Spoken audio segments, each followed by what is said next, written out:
Hola, mi amigo, ¿cómo estás? Ya te dije que Dios nunca prometió que en esta vida, en el desierto, en nuestro peregrinaje hacia nuestro hogar celestial, no vamos a encontrar dificultades, problemas. Problemas son parte de esta vida después de la entrada del pecado. Pero lo que Dios te prometió es que en medio de las luchas, de los problemas, nunca estarás solo. Jesús te acompañará, te dará fuerzas, te dará sabiduría para enfrentar las dificultades y vencerlas. Vamos al estudio número 8, la lección 8, para el 23 de agosto del año 2025. El título de la lección es El pacto en el Sinaí. La semana pasada estudiamos incidentes del pueblo de Israel antes de llegar al Sinaí. Ahora finalmente el pueblo va a llegar al Sinaí, pero el propósito del estudio de esta semana es mostrar que el plan de Dios no era simplemente llevar al pueblo al Sinaí, donde les entregaría los 10 eternos principios de la ley de Dios. En realidad el plan de Dios era llevarlos a sí mismo, a Dios, porque el único que puede dar vida, salvación y seguridad es el propio Dios, Padre amado, Creador soberano, Creador del cielo y la tierra. Entonces vamos al primer subtítulo de esta semana, en el monte Sinaí. ¿Cuánto tiempo les llevó desde cruzar el Mar Rojo hasta el monte Sinaí? ¿Cuánto tiempo caminando por el desierto? Donde ocurrieron todos los incidentes que ya vimos. El maná, el agua, la roca, el encuentro con Jetro, en fin, todo eso. 2 meses. Desde que salieron de Egipto, atravesaron el Mar Rojo, caminaron por el desierto, 2 meses. Y un poco más después, en 2 años, ellos llegaron a la frontera con Canaán, a la tierra prometida. Pero allá no creyeron las promesas de Dios y tuvieron que estar rodando por el desierto 38 años más. En total, desde que salieron de Egipto hasta entrar a la tierra, les llevó 40 años. Pero lo que nos interesa ahora es que desde que salieron de Egipto hasta que llegaron al Sinaí, les llevó 2 años.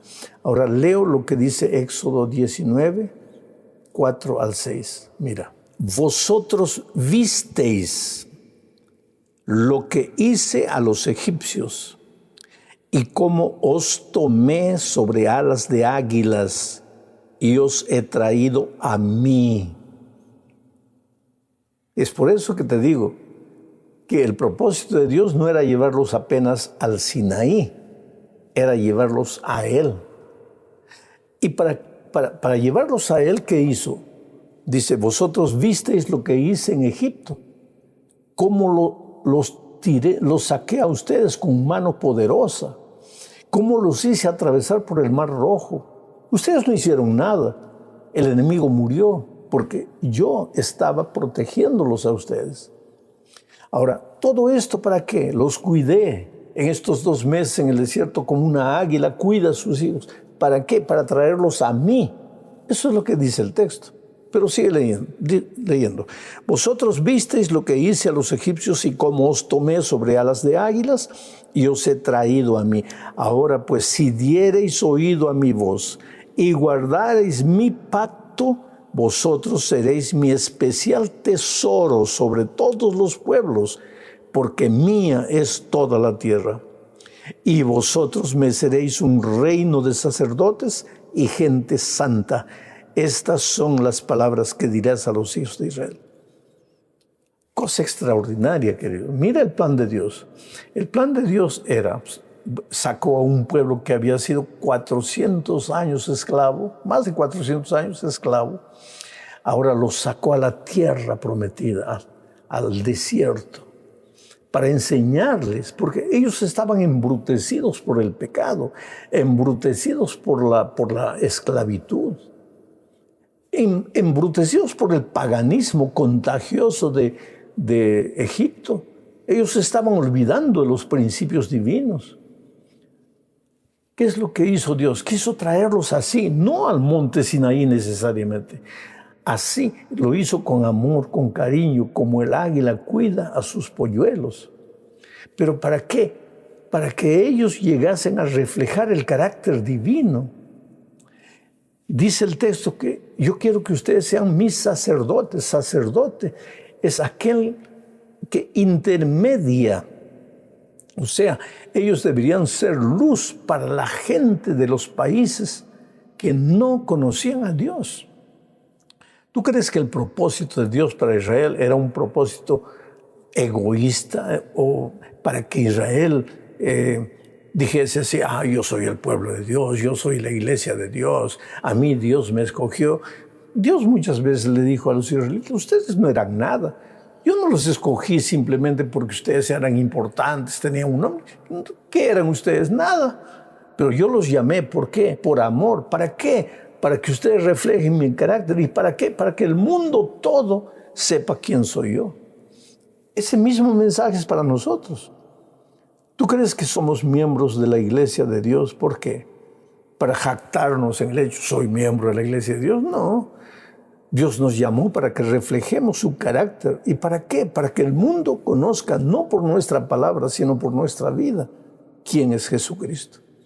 Vamos a la segunda parte de este estudio, bajo el subtítulo de la preparación para recibir el don. ¿Para recibir qué don? Para recibir la santa ley de Dios, los 10 eternos principios de la ley de Dios. Aquello fue extraordinario, ¿sabes? Ellos llegaron a la falda del monte Sinaí. Es impresionante. Yo estuve en el Sinaí. Tuve la alegría de subir al monte en una madrugada fría. Y cerré los ojos, imaginé, Dios estuvo en este lugar personalmente entregándole las tablas de piedra a Moisés, con los eternos principios de su ley. No se puede determinar cuál es el monte. Son muchos montes ahí alrededor. No se puede decir cuál sea. Pero Dios estuvo allá y el pueblo estuvo congregado en las faldas del monte Sinaí. Leo lo que dice Éxodo 19, 10, 11 y 17. Y Jehová dijo a Moisés, ve al pueblo y santifícalos hoy y mañana, y laven sus vestidos, y estén preparados para el día tercero, porque al tercer día Jehová descenderá a ojos de todo el pueblo sobre el monte de Sinaí. Y Moisés sacó del campamento al pueblo para recibir a Dios, y se detuvieron al pie del monte. Hay pensamientos interesantes en el texto que acabo de leer. Dios le dijo a Moisés, prepara al pueblo, santifica al pueblo. Quiere decir, separa al pueblo para un momento especial. ¿Por qué? Porque Dios va a descender. Y cuando Moisés llevó al pueblo, dice el texto, y Moisés sacó del campamento al pueblo para recibir a Dios. Quiere decir, el monte Sinaí no era el monte de la ley, era el monte del encuentro entre Dios y su pueblo. Un encuentro personal. Porque Dios no los había abandonado. Dios estaba con ellos en todo momento, pero ellos no lo veían. Ahora, quería Dios tener un momento de encuentro personal. Apareció en medio del fuego, del humo, truenos, rayos. ¿Pero por qué? Si Dios es amor. Es que Dios es amor. Su lenguaje es de amor, pero el pueblo había estado siglos esclavizado. Solo entendían el lenguaje del látigo, de la amenaza, del trueno, del relámpago. Ya no entendían el idioma del amor. Dios los llamó a un encuentro de amor en el monte Sinaí para enseñarles después a hablar el idioma del amor.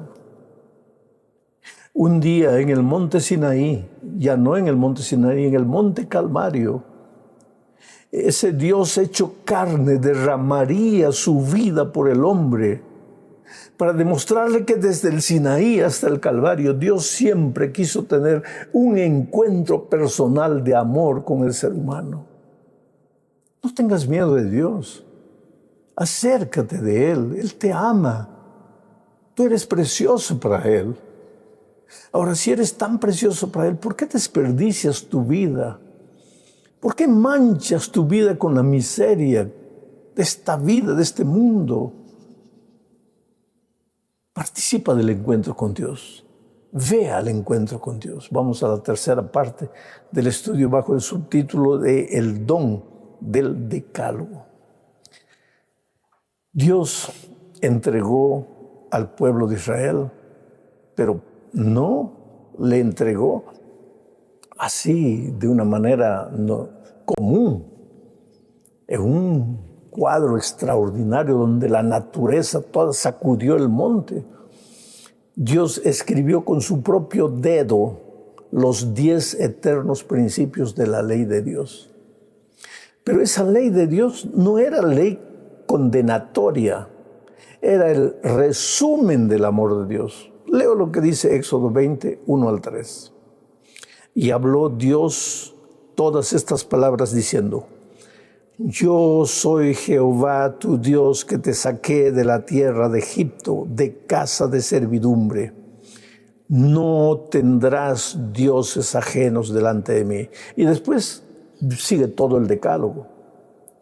Pero el primer mandamiento, no tendrás dioses ajenos delante de mí, viene después de que Dios le dice al pueblo: Yo soy Jehová tu Dios, que te saqué de la tierra de Egipto, de casa de servidumbre. En otras palabras, antes de entregarle al pueblo los 10 mandamientos, Dios le recordó que el pueblo ya estaba salvo, ya estaba libre. Yo soy Jehová, el que te sacó de la tierra de la esclavitud, el que te redimió del pecado. Ahora estás libre, y porque estás salvo por mi gracia, por mi amor, por mi misericordia, necesitas aprender a caminar en mi presencia, y te voy a entregar por eso los 10 principios eternos de mi santa ley. No para que tú pienses que guardando la ley te vas a salvar, porque ya estás salvo, ya te redimí, ya te saqué de la esclavitud. La ley no es dada para los que están en la esclavitud. Esos no van a entender nunca la ley de Dios. La ley solo puede ser entendida por quien ha sido redimido, por quien ha sido perdonado, por quien ha sido transformado por la gracia divina. Porque por gracia el pueblo salió de Egipto, no por sus obras. Pero ahora llegó al Sinaí y Dios le dice: ya que yo te salvé, te redimí, te liberté, ahora que estás salvo, aquí están los 10 eternos principios de mi ley que te van a ayudar a caminar. Y ese decálogo era el resumen del amor. Cuando Jesucristo estuvo en esta tierra, les dijo a los que estaban oyéndolo que la ley se resumía a 2 mandamientos: amar a Dios y amar al prójimo. Y efectivamente es así, porque los 4 primeros mandamientos de los 10 tienen que ver con el amor a Dios, y los 6 últimos mandamientos con el amor al prójimo. Y esa expresión amar a Dios y amar al prójimo no es del Nuevo Testamento, porque en Deuteronomio 6:5 se dice que debemos amar a Dios, y en Levítico 19:18 se dice que debemos amar al prójimo. O sea, los 10 mandamientos del monte Sinaí eran un resumen del amor de Dios. Pero pues el amor tiene que ser explicado, porque a veces el ser humano no entiende. Esto nos lleva a la cuarta parte del estudio: diferentes funciones de la ley de Dios. La ley de Dios revela su carácter. Es decir, la ley de Dios muestra quién es Dios. Y Dios es santo, justo y bueno. Ya que Dios es santo, justo y bueno, su ley también es santa, justa y buena. ¿Por qué? Porque la ley revela el carácter de Dios, muestra a Dios. Y eso lo dice en el Nuevo Testamento Pablo, en Romanos 7:2. Mira lo que dice: la ley es santa y el mandamiento santo, justo y bueno. ¿Y a qué ley se refiere? ¿Y a qué mandamiento se refiere? A Éxodo 20. A las tablas de piedra que fueron dadas para el pueblo de Israel en el monte Sinaí. Y esas tablas contenían los 10 eternos principios de la ley de Dios. que eran el resumen del amor de Dios. Por eso, toda la ley se resume a amar a Dios y amar al prójimo. Ahora, cuando una persona dice, bueno, a mí solo me interesa amar a Dios y amar al prójimo, ya no me interesan los 10 mandamientos, no está siendo muy claro en lo que está pensando y en lo que está diciendo. Porque ¿qué miedo tienes tú a los primeros 4 mandamientos si estás dispuesto a amar a Dios? ¿Y qué miedo tienes tú a los 6 últimos mandamientos si estás dispuesto a amar al prójimo? No tienes por qué tener nada contra el decálogo del Sinaí, porque el decálogo es el resumen del amor de Dios. Terminamos este estudio hablando de la ley como una promesa de Dios. Quiere decir, vamos a entender el propósito de la ley. Y para esto vamos a leer Romanos 3, 20 y 24. Y voy a ir explicando. Mira lo que dice. Ya que por las obras de la ley ningún ser humano será justificado. ¿Preciso comentar esto? No, está claro. Por las obras de la ley nadie será justificado. No hay salvación por las obras de la ley. El propósito de la ley de Dios no es salvar. No creas tú que obedeciendo la ley te vas a salvar. Entonces, vuelvo a leer el texto. Ya que por las obras de la ley ningún ser humano será salvo delante de él, porque por medio de la ley es el conocimiento del pecado. Aquí Pablo es claro al definir cuál es el propósito de la ley. El propósito de la ley no es salvarte. El propósito de la ley es mostrarte el pecado. Porque Pablo mismo dice, ¿cómo sabría yo que codiciar es pecado si la ley no dijere, no codiciarás? ¿Cómo sabría yo que cometer adulterio es pecado si la ley no dijese, no cometerás adulterio? Y ahora yo te digo, ¿y cómo yo sabría que transgredir el sábado es pecado si la ley no dijese, acuérdate del sábado para santificarlo? ¿Te das cuenta? Pero el hecho de guardar la ley no garantiza mi salvación, porque la salvación es por gracia. Por la ley nadie será justificado, porque el propósito de la ley es apenas el conocimiento del pecado, darnos a conocer lo que es pecado. Sigo leyendo ahora. Ya que por las obras de la ley ningún ser humano será justificado delante de él, porque por medio de la ley es el conocimiento del pecado, siendo justificados gratuitamente por su gracia, mediante la redención que es en Jesucristo. Está claro. El propósito de la ley es mostrarte el camino, mostrarte lo que es pecado para evitarlo. El propósito de la gracia maravillosa de Cristo es salvarte. Pero si has sido salvo por la gracia de Cristo, ahora te deleitarás en hacer su voluntad, en caminar en los caminos de Dios, en obedecer los principios de su santa y eterna ley. Pero eso es solo para los que han sido salvados en Cristo. Porque si tú no has sido salvado por la gracia de Cristo, nunca vas a entender cuál es el propósito de la ley. Al contrario, tú vas a ver a la ley como si fuera tu enemiga, cuando la ley es apenas el camino que Dios te deja para que tú, que has sido salvo por la gracia, camines por esos principios. Esto es extraordinario, querido. Yo cuando estudio estos temas paso horas y horas reflexionando en el amor de Dios, reflexionando. Y como todo es claro, porque a veces nosotros confundimos. Hay gente que piensa que soy salvo por la gracia, la ley ya no tiene nada que ver. Hay otra gente que piensa, no, soy salvo por la ley, la gracia, eso es gracia barata. No, querido, todo está en armonía. Somos salvos únicamente por la gracia. Pero la ley contiene los principios en los cuales la persona redimida tiene que caminar. Tú eres maravilloso, Dios te ama mucho. Si estás pasando por un momento difícil, no creas que Dios te ha abandonado. Él nunca te abandona. Siempre está a tu lado, te acompaña, camina con fe. Esta semana tienes una prueba difícil. Escribe tu comentario, pide oración.